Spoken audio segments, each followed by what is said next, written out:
प्रेम से बोलिए गंगा मैया की जय हो। आज सुनिए गंगा सप्तमी की व्रत कथा। पौराणिक मान्यताओं के अनुसार गंगा सप्तमी के दिन माँ गंगा में डुबकी लगाकर उगते हुए सूर्य को अर्घ्य देता है। उस व्यक्ति के सभी पाप, दुख, कष्ट, रोग आदि का निवारण हो जाता है और उसे अंत में मोक्ष की प्राप्ति मिल जाती है।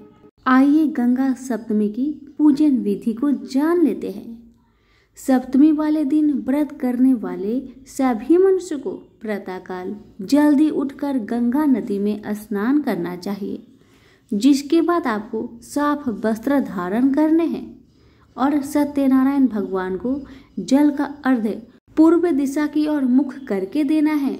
जिसके बाद आपको माता गंगा के मंदिर में जाकर पुष्पमाला, फल, रोली, मौरी, चावल आदि से पूजन करने हैं। पूजन करने के बाद आपको माता गंगा की कथा सुननी है और आरती करनी है। जिसके बाद प्रसाद चढ़ाकर माता गंगा का व्रत पूर्ण करें।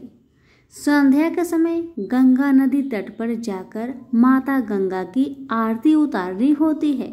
कहा जाता है गंगा सप्तमी वाले दिन व्रत करने वाले को दीपदान अवश्य करना चाहिए। अब सुनिए कथा। सनातन धर्म के पौराणिक ग्रंथों, काव्यों, शास्त्रों व पुराणों में उल्लेख मिलता है कि माँ गंगा नदी का जन्म भगवान विष्णु जी के चरण कमलों से हुआ है। दूसरा कई जगह यह भी उल्लेख मिलता है कि माता गंगा की उत्पत्ति भगवान ब्रह्मा जी की कमंडल से हुआ है। पर आपको हम गंगा सप्तमी व्रत की कथा बताने जा रहे हैं, जो केवल काल्पनिक व पौराणिक कथाओं के आधार पर है।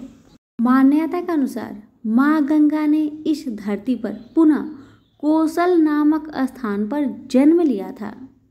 उस समय अयोध्या के राजा भगीरथ बहुत बड़े व प्रतापी शासक थे, पर वो अपने पूर्वजों की मुक्ति दिलाना चाहते थे।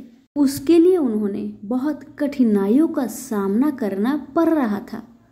अंत में वो एक महाऋषि के पास जाकर बोले कि महात्मा, आप ही कुछ उपाय बतलाए जिससे मैं अपने सभी पूर्वजों की आत्मा को शांति दिलाकर उन्हें मुक्ति मिल सके।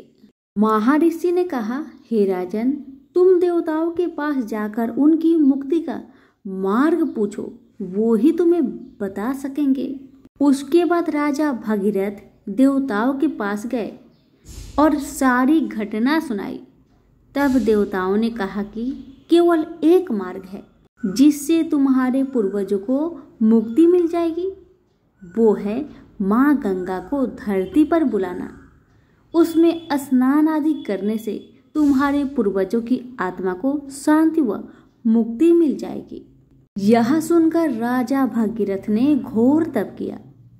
उसके इस तप से प्रसन्न होकर माता गंगा ने प्रकट होकर कहा कि हे राजन, मैं धरती पर आने के लिए तैयार हूँ, पर मेरा वेग इतना तेज है कि तुम उसे नहीं झेल सकते।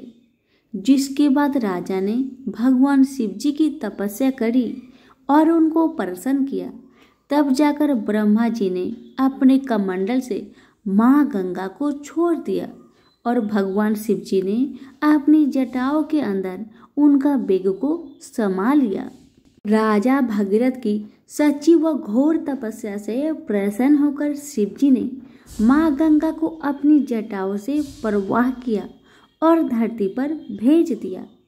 इस प्रकार माता गंगा नदी के रूप में भगवान शिव जी की जटाओं से जन्म लिया।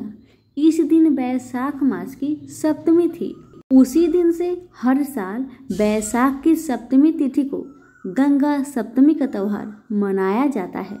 लेकिन फिर भी एक बड़ी दुविधा थी, क्योंकि गंगा का वेग इतना जबरदस्त था कि यह पृथ्वी को पूरी तरह से नष्ट कर सकता था। भगवान ब्रह्मा ने भगीरथ को भगवान शिव से अपने बालों से नदी को छोड़ने का अनुरोध करने के लिए कहा, क्योंकि वही एकमात्र ऐसा व्यक्ति थे जो गंगा के प्रवाह को नियंत्रित कर सकते थे। भागीरथ की भक्ति और सच्ची तपस्या के कारण भगवान शिव सहमत हुए और इस तरह गंगा ने पृथ्वी पर पुनः जन्म लिया और उस दिन को अब गंगा सप्तमी के रूप में मनाया जाता है। भी प्रेम से बोलिए गंगा मैया की जय।